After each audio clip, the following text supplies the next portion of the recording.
Okay, so guys, this game is really good.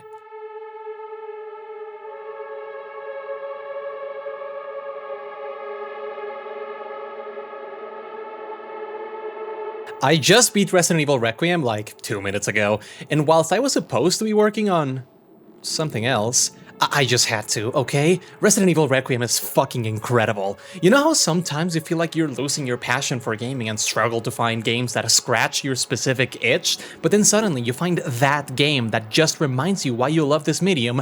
Resident Evil Requiem. Damn, just stop watching this and go play it right now! Or, well, you can stay a bit longer. I'm gonna be trying to keep this mostly spoiler-free, which means that I won't be verbally discussing many important plot points or revelations, and will try my best to mostly keep the B-roll footage for things that have been shown in trailers. But if I talk about any major spoilers, you will be gently warned beforehand, okay? Okay. Resident Evil Requiem is the perfect Resident Evil, but if you, like me, are intimately familiar with the saga, you probably know statements like this usually come with a question. Action or horror? Resident Evil 4 is widely considered one of the greatest games of all time. Influential, iconic, fun to play, you know it, it's Resident Evil 4. But this game does mark a turning point for the series, the point where horror wasn't the point. Then 5 and 6 became progressively even more action-focused, to the point that you were just battling dinosaur monsters while riding on a train, and Ada was shooting a wall that looks like her. And holy shit, I just remembered Resident Evil 6 is a game that exists.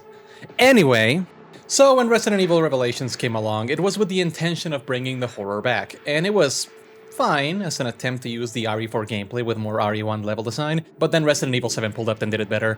Just diving full on into the horror, spooky mansion, unkillable chaser enemies, dark environments, limited resources, scary imagery, the works! But then, immediately, Resident Evil Village pivoted right back into action. As if to illustrate my point, Village was a sort of soft remake of Resident Evil 4, with the European village setting, action-focused, rescue the girl, quirky bosses. It was a great game, but understandingly, many people were disappointed that Capcom seemed to just speedrun the change that Resident Evil 4 brought originally, when they had just pivoted back to horror, and then they remade Resident Evil 4.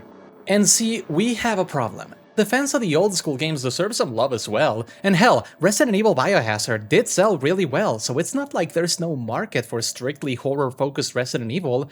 And so, the same question that's been on Resident Evil's fans' minds for 20 years comes forth. Action or horror?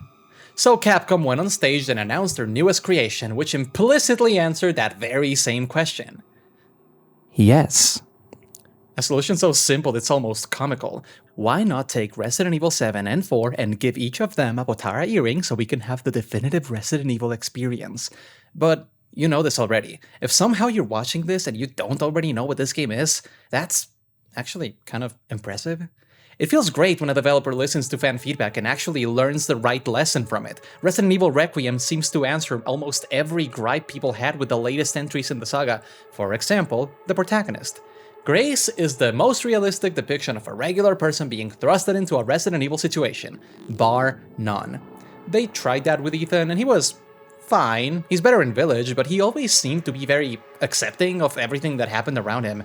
Like, yeah, he's scared and he'll get sad when people die, but overall there's a reason as to why you'll be hard-pressed to find a lot of Ethan Winters fan art, cosplay, or any shows of fan appreciation.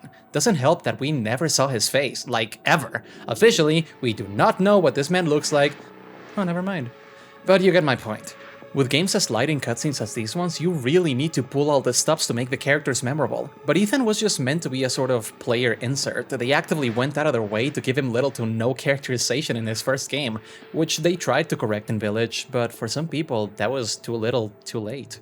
Now in Requiem, we play as Grace, and yes, I played this in first-person mode because I found out I actually do prefer that perspective for the horror-based Resident Evil, and also because this is the one developer suggested, and you know I'm all about that intended experience. The sound design does a lot of heavy lifting here. Of course, Grace will scream in pain when she takes damage, but there's smaller details like how she will hold her breath in tense situations to then let out a big sigh of relief when out of danger. And yes, she has plenty of cutscenes which are not in first person, in which we get to see her emote and react to the things happening to her, also having certain quirks like being a stutterer. I particularly like how she's having the worst night of her life and she's shitting her pants right now, but even through the struggle she is still smart and capable of handling herself. which is something that applies to most Resident Evil protagonists, but come on. We can all agree that Claire was maybe a bit too nonchalant with all the death happening around her. It's refreshing to have a main character that visibly struggles to take another step, but still pushes forward to protect herself and others. But yeah, Leon steals the show. Oh my god, Leon is so fucking cool. I gotta level with you people. I always liked Leon. You know, I liked his character, I found him funny in Resident Evil 4, and I was invested on his crush on Ada. God knows I'm pathetically attracted to unattainable women. But I was never a quote-unquote fan of his, if you catch my drift. Yeah, he's probably the best developed protagonist in the series, but I was more casual about him. And now I'm questioning my sexual orientation. They did him so right here. From the way he looks, to how he moves, to how he talks, everything is just on point. Minor spoilers incoming. I love how when he's trapped with danger close by, he gives Grace his most powerful weapon because she needs it more. I love how his corny quips from Resident Evil 4 have been recontextualized as something he uses to ground himself in the moment and keep his focus. I love how Sherry is his gal on a chair. I love how for the first half of the game he's cracking jokes and one-liners like you'd expect, but as he progresses and goes to certain locations, you can see how his journey is affecting him, and I love how he is the perfect character to contrast with Grace, because this guy has seen everything. He's been at this for 30 years, so quite literally nothing could scare him. He's infected by a deadly toxin that will kill him soon. Been there. There's a giant grabby monster who regenerates. Done that. A blonde girl with severe anxiety needs his help. That's just nostalgic. A fucked up ominous man has a secret plot to destroy the world as we know it. Just like the good old days. Playing as him is just absolutely perfect. I don't know if I'm just better at this after playing so many of these games, but he feels like an absolute powerhouse in the best way possible. It's like the perfect balance between the original RE4 and its remake, and how tough the enemies are, and how many tools you have at your disposal. The axe is my favorite addition to his arsenal as well. Firstly, because it makes sure that as Leon you will always have a way to fight back. And secondly, because it's an amazingly reliable tool that you're incentivized to not overuse. Because you'll have it forever, but you can't abuse it. You can only parry an attack so many times with it until it loses its edge and you have to sharpen it to get it back, which is also an infinite resource, but it takes time to regain that edge. So for example, if you abuse the axe and lose that edge, you could find yourself in a situation where an enemy is set up for a finisher, but you can't do it because your weapon is dull. I wonder if the people at Capcom were spying on the other people at Capcom. With Grace, you have to be very careful when confronting enemies, because your resources are very limited, and you don't want to waste precious ammo on zombies you could very well sneak around.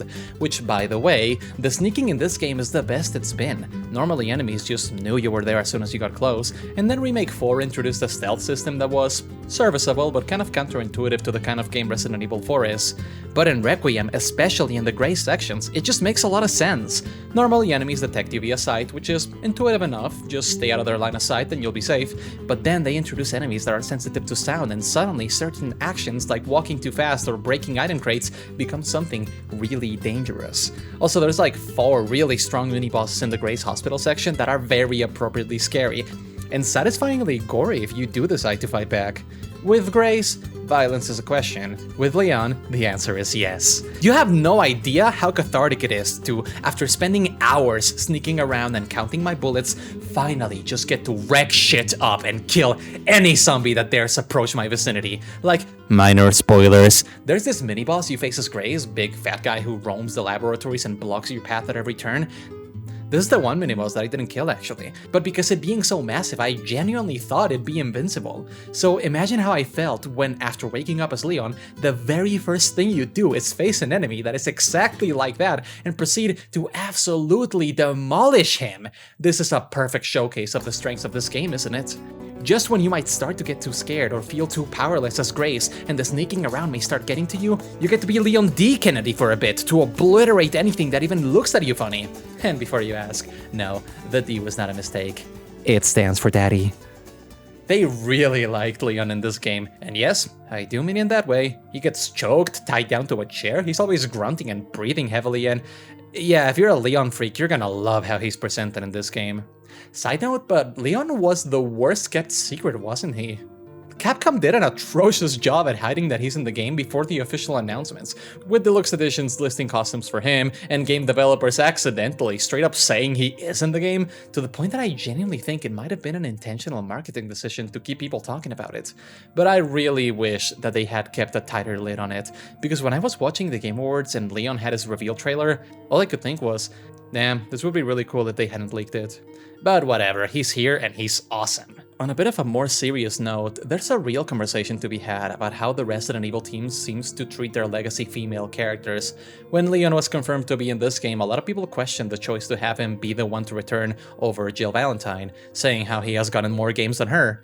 However, I have thoughts on this, and I think there's a bit more nuance to this situation.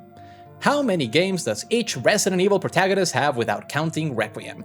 Chris Redfield is by far the one with most playable appearances, with Resident Evil 1, Code Veronica, Revelations, 5, 6, the DLC of 7, and a section in 8.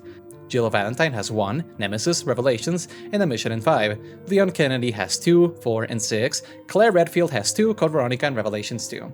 These are the characters with the most canon playable appearances in the series. Chris has 7, Jill has 4, and Leon and Claire have 3 each. So why does it feel like Leon, out of all people, gets more love? It's the remakes. I purposefully didn't mention them because for the purposes of listing canon appearances, they shouldn't matter. Like yeah, of course Leon was going to be the playable character in the remake of Resident Evil 4. I was mostly counting how many times have the developers actively decided to make these characters playable. But I still understand why someone might feel this way. Since the release of Resident Evil 7, which many consider to be a sort of renaissance for the saga, Leon has now been playable 3 times, whilst Jill has only appeared once, and not in a particularly good game. So while I do understand that position, to all those people that have only played the PS4 era games and their only exposure to Jill Valentine is the remake of Resident Evil 3, you do know that you can go and play the games where she is playable, right? Remake 1, Revelations, and Resident Evil Nemesis are all available for purchase on both the PS5 and PC, so if you really want more Jill, then go play her games. Having seen the story and gameplay here, yeah, it really couldn't have been anyone other than Leon. No, what I actually find more questionable here is not which characters are playable, rather how— minor spoilers incoming. Is it a spoiler to say that something doesn't happen in a game? They seem to go out of their way to not even mention characters that really should be relevant to the conflict. The Raccoon City survivors are dying off thanks to their exposure to the T-virus, which of course includes Leon and Sherry, who make an appearance here. But you know who should also be very concerned by this and also was present in Raccoon City that day? Oh, I don't know, have you ever heard of this obscure Resident Evil character named Jill Valentine? How about Ada Wong or Claire Redfield? All of them, by all accounts, should be struggling with the same disease, and not even having them mentioned as motivations for Leon, who is in love with Ada and greatly cares for Claire, is really strange. I'm not gonna be throwing around accusations of misogyny, but having something that should be really important in both a plot and a character level be just hand-waved aside really did not sit right with me. That and the absence of any significant bonus game modes like the Mercenaries are the only 2 real issues I have with this game.